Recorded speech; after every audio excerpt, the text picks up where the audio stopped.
Vous avez croisé dans votre vie des centaines de lustres, mais arrivez-vous à comprendre leurs histoires? Arrivez-vous à comprendre ce qu'ils ont à vous raconter?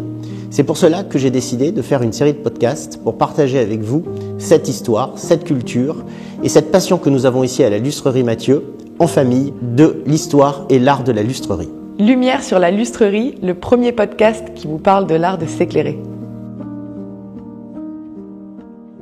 Honneur aux dames, vas-y Inès. Bonjour, je m'appelle donc Inès Mathieu et je suis lustrière. Ah, donc Régis Mathieu, le papa, je suis lustrier. Lustrière, ça existe ce mot ou c'est toi qui l'as inventé? Quand je me suis mariée l'année dernière et que je l'ai mis comme métier pour mon mariage civil, je crois que ça en a surpris plus d'un. Mais j'ai l'impression que ça existe, en tout cas que nous, on le démocratise. Déjà, quand la lustrerie Mathieu, les gens me demandent quel est notre métier, beaucoup pensent qu'on lustre. Alors Oui. évidemment, avec ma passion pour les voitures, ils imaginent que je lustre des voitures. Mais même le nom lustrerie n'est pas forcément attribué au lustre en général. C'est pour ça que notre petit logo dans la lustrerie est très utile, parce que les gens lisent Mathieu Lustrerie quand on fait un événement, mais quand ils voient le lustre, lustrerie égale lustre, et ça y est, c'est logique. Le mot lustrerie, il existe depuis très très longtemps parce que c'est le mot qu'on a dans les appels d'offres pour parler du lot des lustres, le lot lustrerie. Donc si lustrerie existe, lustrier existe. Et lustrière existe. Voilà, et surtout dans une époque où on a envie du féminin et de l'égalité, je pense qu'il n'y a pas de lustrier sans lustrière. Exactement. Donc on va dire, tu es lustrière. Mais c'est quoi lustrière? Pour moi, lustrière, c'est le métier de s'occuper des luminaires. Alors, soit en les restaurant, parce qu'on parle de pièces anciennes, soit en les fabriquant, parce qu'on parle de pièces nouvelles. Mais c'est tous les métiers autour du luminaire, quoi. Toi, est-ce que tu compléterais ça?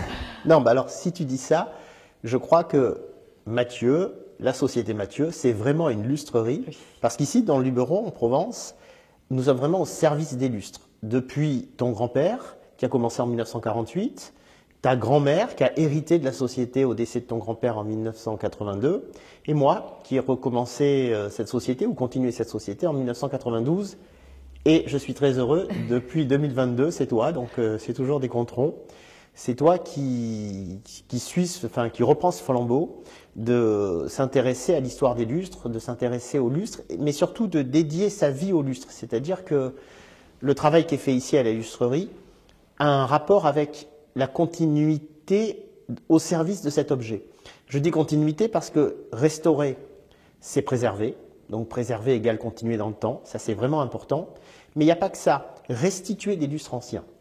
On n'est pas une industrie, on n'est pas une grande entreprise qui avons des énormes machines pour fabriquer des choses à la chaîne.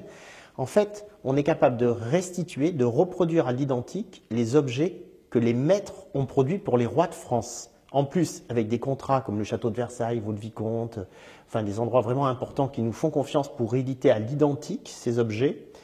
Et donc ça, c'est vraiment une continuité. La troisième continuité que je vois comme étant très importante, c'est que toutes les générations ont emmené du luminaire contemporain. Et que si demain on veut que des restaurateurs restaurent les lustres de 2024 ou 2025, il faut les fabriquer en fait. Il faut les dessiner, il faut les inventer, il faut les créer. Et ça, c'est un flambeau qui est compliqué dans l'entreprise parce que chaque génération apporte son idée, son inspiration. Mais quelque part, il écrit une page en regardant les architectures. Ton grand-père, c'était ces grands objets en aluminium qui étaient des objets liés au design des années 70. D'ailleurs, ton grand-père a été la première société française à exposer au Salon du Design en Italie. Donc c'est une grande fierté. Et puis, moi, j'ai ramené les matériaux classiques des lustres très nobles, le cristal de roche, le bronze, dans des objets qui sont très actuels. Très actuels, pourquoi? Parce que mes clients avaient d'autres problématiques que les clients du passé. C'est-à-dire qu'à l'époque, quelqu'un qui voulait un lustre habitait un palais, avait une cage d'escalier, faisait une salle de bal et il avait besoin de ces grands lustres pour rayonner, pour montrer son pouvoir, sa richesse, pour créer des événements, pour partager avec le public ces événements. Aujourd'hui, moi, ces mêmes clients, ils habitent en haut d'une tour. Ils ont le dernier étage d'un immeuble quelque part, avec 2,50 m ou 2,40 m de hauteur sous plafond, à Moscou, à Tokyo, à des endroits où il y a des problèmes de chauffage, où il y a des problèmes de place. Ils ont toujours la même problématique, ils veulent un grand lustre pour éclairer une table de salle à manger, pour faire des grands dîners, sauf que j'ai plus la hauteur. Et il a fallu que je crée des luminaires en partant d'une feuille blanche, en faisant un trait vertical, enfin horizontal plutôt que vertical. Ça a donné naissance aux tes créations monolithes, contemporaines, voilà, aux oui, bien Saturnes, sûr. etc. Et c'est ça qui fait qu'on s'adapte au moment où l'on est. On s'adapte aussi aux sources lumineuses. Exactement. Beaucoup de mes créations, toutes mes créations sont nées avec l'électricité et certaines sont nées avec des LED. Donc c'est différent de quand on crée à l'époque autour des bougies. Et enfin, une autre partie préservation, mais ça c'est plutôt lié à ma manière d'être, je ne sais pas si tu auras envie de ça dans le futur, c'est que moi j'ai collectionné les lustres. Donc moi j'ai acheté des lustres et je les ai gardés ici.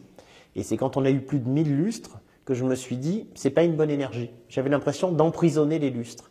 Donc je me suis dit, maintenant je vais les laisser repartir pour qu'ils aillent là où on a besoin d'eux. C'est-à-dire que si demain un client m'appelle en me disant j'ai une cage d'escalier art déco, je cherche quelque chose de 2 étages art déco et que je l'ai, eh ben, si ça vaut la peine, je le laisse partir. Bien sûr. Mais avant de le laisser partir, je le partage avec le public. C'est-à-dire que c'est dans notre musée, donc certains sont à vendre. Et quand le public vient, quand il veut qu'on lui présente l'époque des lustres, je lui présente l'époque des lustres à travers nos collections, que ce soit de la réédition, que ce soit des créations pour l'actualité, ou que ce soit des antiquités. Et je trouve ça sympa parce que traverser le musée, c'est comme lire un livre. Sauf que lire un livre, ça prend une semaine, un mois, des années pour certaines personnes.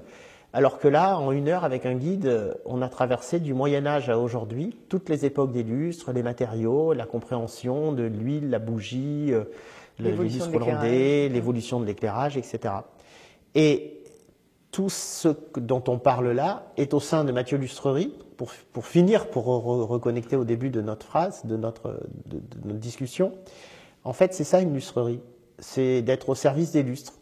Et quelque part, j'ai l'impression que toi, moi et tous les compagnons, la trentaine de compagnons qui travaillent ici, sont tous des lustriers parce que nous sommes tous au service des lustres. Absolument.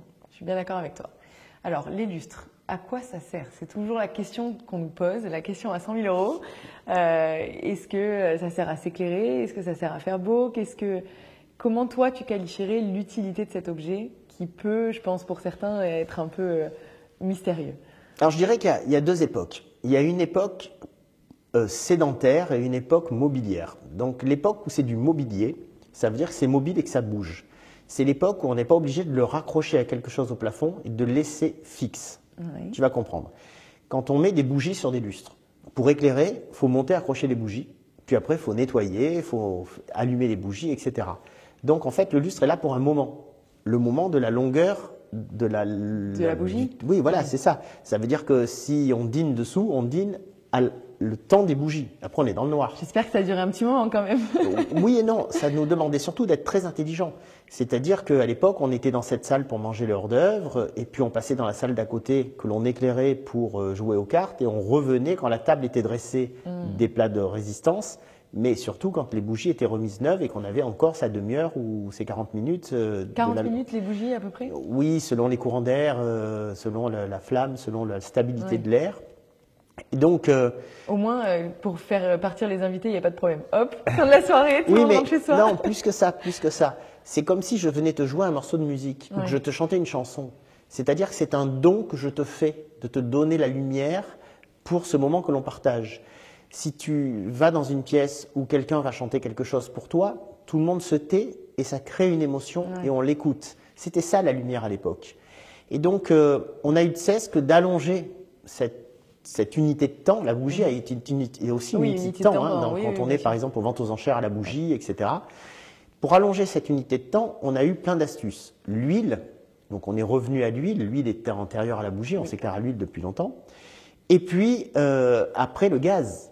Et quand on a mis du gaz, tant qu'il y avait du gaz, ça fonctionnait. D'ailleurs, on a commencé à faire avec le gaz des fausses bougies, un cylindre en opaline et un tube de gaz à l'intérieur.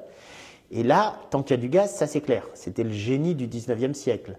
Mais là, quelque part, le lustre, on ne pouvait pas le bouger tous les jours, puisqu'il était accroché à un tube de gaz et avec des tubes qui vont jusqu'à la bougie et comment on peut dire, des pièces vissées qui créaient l'étanchéité. Donc là, le lustre a commencé à être dessiné par l'architecte. Parce qu'au service de l'architecture. C'est Charles Garnier qui va nous dessiner les lustres de l'Opéra de Paris, c'est Viollet-le-Duc qui va nous dessiner des lustres, alors pas à Notre-Dame de Paris, mais à d'autres endroits dans lesquels les lustres sont faits pour le gaz. Donc l'ensemblier a le lustre dans la main. De cette Période-là, on va passer à l'Art Nouveau. Et pareil, on est dans un travail d'ensemblier. Le lustre Art Nouveau est dessiné par celui qui va décorer en fait. Donc on a des lustres de Majorelle, et puis l'Art Nouveau, l'Art Déco, on continue ça avec des lustres de Ruhlmann, qui sont ces grands artistes ensembliers. On dit ensemblier à l'époque, pas architecte d'intérieur. Et quelque part, à cause de ces périodes-là, le lustre va avoir de plus en plus une fonction d'architecture. Et comme l'architecture s'appauvrit au XXe siècle pour aller au minimalisme, au Bauhaus, quelque part, le lustre va devenir à un moment une casserole avec une ampoule à l'intérieur. Extrêmement efficace pour éclairer. On est dans l'objet pour la finalité, voilà, pour éclairer. Et donc, c'est là où, quelque part, moi, je rentre. Donc, je suis enfant et je me rappelle de cette période-là. On n'a plus envie de lustre. On s'éclaire par cette lumière qui vient du plafond et qui n'est pas super belle, sauf quand on met une jolie casserole qui nous fait avoir la lumière que sur la table. Mais quand on se sert du point central pour éclairer toute la pièce, c'est pas beau. Et puis surtout, on a sacrifié quelque chose de vraiment important. On a sacrifié le centre de la pièce. Ça veut dire que quand on rentre, on voit en premier la croix d'architecture qui ramène au centre de la pièce. Là, il y a un lustre, sauf que le lustre, il est là pour s'éclairer. Donc, il n'est pas forcément joli. Il n'est pas forcément joli, il est très puissant, et puis il nous fait beaucoup d'ombre sur nous-mêmes. Oui. C'est-à-dire que quand on est à table et que l'on est sous le lustre, on a l'ombre de notre nez qui est projetée dans notre bouche. Quand on a le lustre dans notre dos, on a l'ombre de notre corps qui est projetée sur l'assiette. Enfin, voilà. Donc ça fonctionne pas, c'est pas beau. Et c'est pour ça que le lustre n'est plus à la mode. On n'en a plus envie. Et c'est là que vont arriver de nouvelles choses. L'architecture va créer des appartements sans lustre. Et puis le lampadaire halogène. Toi, tu n'as pas connu ça, mais moi, j'ai connu le lampadaire halogène. C'est comme le magnétoscope. Si tu veux, à un moment, tout le monde avait un lampadaire halogène pour s'éclairer. Ça veut dire que c'était un éclairage indirect qui allait éclairer de manière très, très, très puissante grâce à une ampoule halogène le plafond, et ça rebondissait, ça éclairait le sol. Les architectes ont commencé à faire les prises commandées, c'est-à-dire quand on allumait avec l'interrupteur, on n'allumait plus le lustre, mais les prises, donc des lampes. Et quelque part, on s'est éclairé sans lustre pendant des générations. C'est là, malheureusement, que ta grand-mère était aux commandes de l'entreprise. C'est toutes les années 80-90. Et le lustre est complètement tombé en désuétude. L'entreprise a failli disparaître, parce que nous, on faisait beaucoup de lustres et pas des lampadaires halogènes, parce que c'était tellement la mode, les lampadaires halogènes, que tout le monde les voulait, que résultat, on les achetait dans des grandes surfaces et que ça venait de Chine. Résultat, l'éclairage, la lampe et le lustre sont devenus des produits cheap, complètement utilitaires. Et c'est là que moi, j'arrive. Donc, quand j'arrive en 1992 et qu'on est vraiment dans cette mouvance, toute la famille me dit « Non, mais il ne faut pas faire des lustres. C'est comme si aujourd'hui, tu veux faire des carrosses. Tu vois beaucoup de chevaux sur l'autoroute. Donc, il ne faut pas faire de lustre. Ça n'existe plus, on n'en veut plus, ça ne sert à rien. Nous, on a mis du temps à vendre les bâtiments marseillais qu'on avait à Marseille, etc. Et donc, on se dit, c'est un produit complètement désuet. Et moi, ce n'est pas du tout la vision que j'ai. Moi, je me dis, mais moi, j'ai envie de revenir à ces lustres qui créaient de l'émotion, qui montraient, donc on revient à nos lustres à bougies, à nos soirées, dans lequel le lustre est indispensable. Oui. Maintenant, imagine la soirée dans un château au XVIIIe siècle dans lequel il n'y a pas de lustre. C'est la misère. Il n'y a pas de richesse, il n'y a pas de richesse de lumière, il n'y a pas de somptuosité du décor. Et tout le décor est somptueux. Il y a des peintures au plafond, il y a des moulures sur les côtés, il y a des miroirs.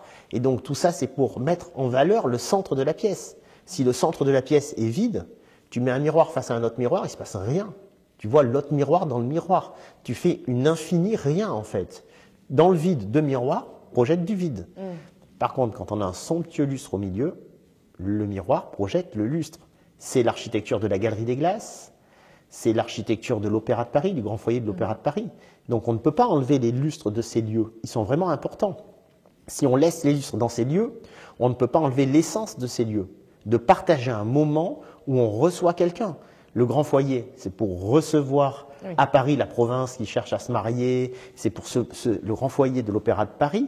C'est l'endroit où les banquiers rencontrent leurs clients. C'est l'endroit où la province rencontre Paris. On ne parle même pas de la Galerie des Glaces que Louis XIV nous a fait à Versailles. C'est là où le monde entier vient se prosterner devant le roi Soleil. Donc, ce sont des lieux qui sont stratégiques importants. Et qu'est-ce qu'il y a au milieu du lieu stratégique et important? Le lustre. Donc, c'est ça l'ambition que moi j'ai. C'est de remettre le lustre à sa place et réécrire la bonne histoire. J'ai rien fait que de comprendre ce que j'avais devant les yeux. Et j'ai commencé à faire des lustres très amusants, qui coûtent cher, parce que quand même, tu es au centre de la pièce, donc il faut en donner. Et Et je dis pas coûte cher parce que j'ai envie que mon client dépense. Je dis coûte cher parce que j'ai envie de montrer à l'invité de mon client qu'il est bien traité. Et puis tu vas rire. Le lustre, il coûte très cher. Il est en argent massif, il est en quartz, il est sublimissime. Mais qu'est-ce qui coûte le plus cher à l'époque? C'est la bougie, exactement. C'est la bougie qui coûte une fortune, qui est en cire d'abeille.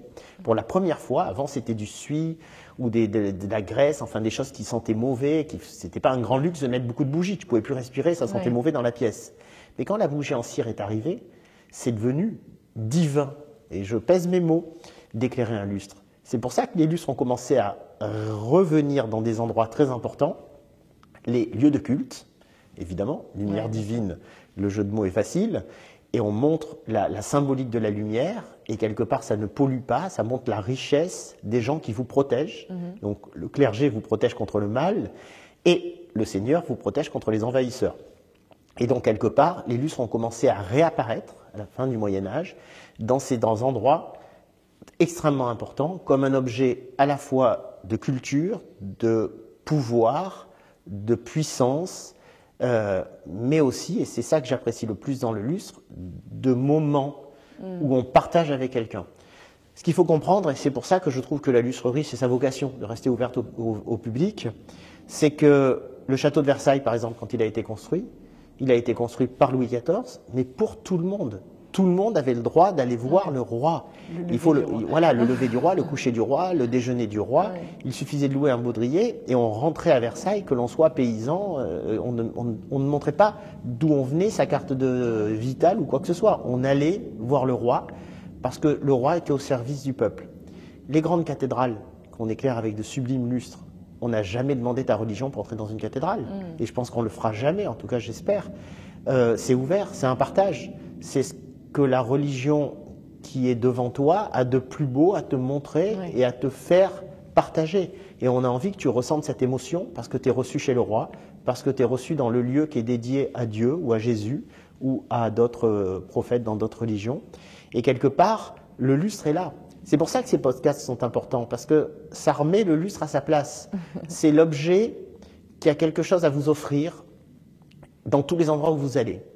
Mais malheureusement, comme la culture du lustre aujourd'hui est devenue très pauvre, parce que je ne connais pas d'autres lustreries, par exemple, ou d'autres lustriers, j'en fréquente très peu, eh ben, le grand public, qui est l'utilisateur premier de ces grands lustres, quelque part ne les voit pas. Et je suis très fier d'être ici en Provence, dans d'anciennes usines d'ocre rouge, parce que j'ai dissocié le décor du lustre. C'est-à-dire quand les lustres de l'opéra sont venus ici à Gargasses, l'Opéra de Paris, quand on a ouvert ces bâtiments, j'ai fait une exposition sur l'inspiration de Charles Garnier.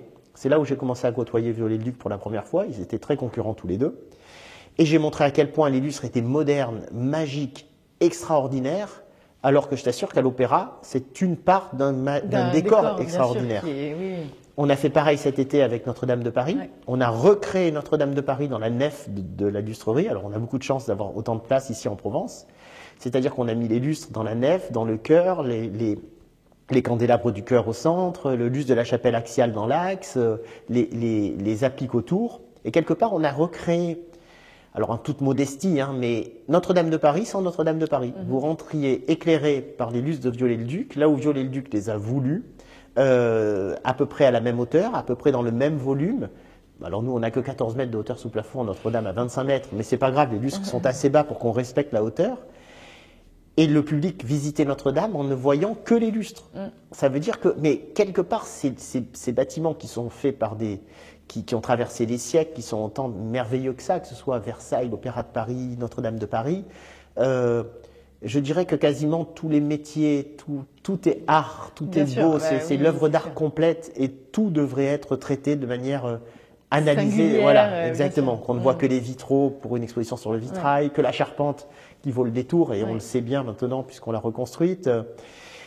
Mais les lustres, c'est presque le point de départ de toute cette architecture. C'est-à-dire que ça ramène toujours au lustre. Si on doit faire des schémas d'architecte, des croix, des perspectives, etc., qu'est-ce qu'on a toujours au milieu? Qu'est-ce qu'on a toujours dans le point fuyant? Qu'est-ce qu'on a toujours dans la croix du milieu du lustre, du milieu du plafond, du milieu de l'espace? Le lustre. Et c'est pour ça qu'autant d'attention est donnée au lustre. C'est pour ça qu'il faut comprendre qu'au XVIIe siècle, qu'au XVIIIe siècle, les lustres coûtent plus cher que le château lui-même. Et que ce sont des objets d'un luxe infini que le public va découvrir quand il vient te rendre visite ou que toi, tu vas offrir au public qui vient te rendre visite. Et c'est en ça que j'ai envie qu'on recrée cette tradition. Alors nous avons commencé à recréer cette tradition en respectant la lumière des lustres. C'est-à-dire qu'un lustre à la bougie, vu qu'il n'est pas fait pour éclairer, il faut lui respecter sa lumière. Un lustre, par exemple, qui a 10 lumières. Au XVIIIe siècle, c'est beaucoup. Les lustres d'André Charles Boulle ont 8 lumières, par exemple. Ces grands lustres en bronze d'André Charles Boulle, de la fin du XVIIe siècle au début du XVIIIe, ont 8 lumières. Pour recréer un lustre comme ça nous demande 6 mois de boulot. 6 mois, ciselure, dorure, moulage, montage, etc. C'est beaucoup, beaucoup de travail. On est dans les pas d'André Charles Boulle, un des plus grands artistes maîtres ébéniste du XVIIe siècle, qui a travaillé pour Louis XIV. Enfin voilà. Bon, sinon, je pourrais en parler des heures et faire un podcast que pour André Charles Boulle. On va en faire un podcast que pour André Charles Boulle. Quelque part, ce lustre, il a 8 petites bougies. Il y a 8 flammes. Aujourd'hui, avec le LED, on va dire qu'une flamme, l'évolution 6 chez nous, que l'on fait, une flamme LED, ça consomme 0,5 watts. Ça veut dire qu'avant, dans l'électricité classique, c'était quoi, 7-10 watts. Oui. Donc, ça veut dire que tout ce travail est fait pour suspendre au plafond 4 watts. Donc, c'est pas du tout fait pour vous éclairer. Oui. 4 watts, c'est rien. C'est fait pour que le lustre soit en valeur et qu'on remette la lumière au centre du monde, de l'univers, de la pièce, et que cet infini détail montre qu'en fait, à cette lumière, on voue un culte. Le culte de la perfection, le culte du minéralisme quand on met des cristaux de roche et pas du verre, etc. Et notre société, notre lustrerie, elle est dédiée à ça. Et c'est ce que moi j'impose à mes clients. Je dis à mes clients, venez visiter la lustrerie, imprégnez-vous de l'histoire des lustres, comprenez l'histoire des lustres. Ça dure 2 heures. Ils peuvent faire cet effort quand moi je vais passer 6 mois ou 8 mois pour fabriquer leur lustre. D'ailleurs, s'ils ne le font pas, on ne s'entend pas en général. Et une fois que vous avez compris tout ça, choisissez le bon lustre. Je peux vous aider dans votre choix. Et quelque part, profitez de ce lustre. Regardez-le, voyez-le. Ne faites pas quelque chose qui est tellement sobre et passe-partout. Qui ne va servir qu'à éclairer. Voilà, et hop, qui disparaît. D'ailleurs, ton projet de louer les lustres, quelque part, il est vraiment à ce service-là. Parce que on en parlera peut-être dans un prochain épisode. Oui, mais c'est intéressant. Le fait que tu dises aux clients, louez-nous le lustre plutôt que de l'acheter, ce qui vous permet de le changer régulièrement, ça te permet de te poser la question de quoi j'ai envie. De quoi j'ai envie en été, de quoi j'ai envie en hiver, de quoi j'ai envie si je change, que je mets mon canapé dans la salle d'à côté et ma table de salle à manger de là et que tous les 6 mois je change. De quoi j'ai envie quand au mois de juin je passe tous les meubles à l'extérieur parce qu'on vit dehors, on vit plus dedans, etc., etc. Et quelque part, on en revient à ce que j'ai dit au début, le lustre, c'est du mobilier. Et donc, ça se bouge. Ça bouge, oui. Exactement. Mais on a du mal à s'imaginer que ça peut bouger avec le fil électrique accroché au plafond, etc. On a perdu un peu la notion de l'essence du lustre au 18e peut-être, où il était vraiment mobile parce que par essence, il pouvait se déplacer. Tu es d'accord que quand tu vois arriver Jules ou Maxence chez toi et qu'il te bouge, il te bouge les lustres en 10 minutes, ils t'ont mis le lustre sur portant, emmené dans une autre pièce. Exactement. Et défaire un sucre au plafond, c'est en secondes que ça se compte. Exactement. Bon. Donc c'est vraiment quelque chose qui est simple à faire quand on fréquente des lustriers. Exactement. Et des lustriers. Je pense qu'avec ce premier épisode, on aura un peu quand même fait le tour de ce qu'est un lustre et à quoi il sert et la lustrerie dans tout ça et le métier de lustrier. Et puis je propose qu'on se retrouve pour un prochain épisode sur un prochain sujet qu'on aura sélectionné. Pour commencer, il y en aura beaucoup, je pense. Beaucoup de choses un petit peu basiques et voilà, pour reprendre les essentiels, entre guillemets, du luminaire, à savoir la bougie en elle-même, comment elle fonctionne, à quoi elle sert. Et je pense qu'on pourra reparler de toute cette notion et tout ce développement de la bougie et son évolution et donc l'évolution de l'éclairage dans les luminaires. On pourra parler de plein d'autres choses. J'imagine que tu as plein d'idées pour les prochains épisodes. Tout à fait. Les savoir-faire autour des lustres, l'évolution des lustres, des goûts, le fait que les lustres ont collé au style ou quelquefois ont précédé les styles. Et puis, pourquoi pas parler des grands chantiers que nous avons, travaillé 2 ans pour Notre-Dame de Paris, travaillé 6 mois pour la Villa Quérilos, travaillé 3 ans pour l'hôtel de la Marine à Paris, ou travaillé en continu quasiment toute ma vie pour le château de Versailles. Pourquoi pas interviewer des acteurs de la lustrerie aussi, je pense ma grand-mère par exemple, elle c'est sympa, elle sera contente de parler. Ça va être un long podcast, mais elle sera ravie. Elle sera contente. En fait, c'est vraiment l'essence de la lustrerie, c'est de partager avec vous, le public, cette passion qui nous anime et qui est, je pense, très importante. Nous sommes une entreprise à mission et c'est ça notre mission en fait. Préserver les lustres et former le personnel, c'est pas notre mission, c'est notre job et notre survie. Notre mission, elle est gratuite et elle est plus haute que ce que l'on fait au quotidien pour vivre. Notre mission, c'est de partager avec le public cette histoire des lustres pour que le public regarde avec les bons yeux cet objet et le comprenne et que cet objet puisse encore longtemps rester au centre de nos vies. Exactement. Et de nos pièces. Et très bien. Et merci beaucoup. On se retrouve pour un prochain épisode d'ici quelques semaines. À bientôt.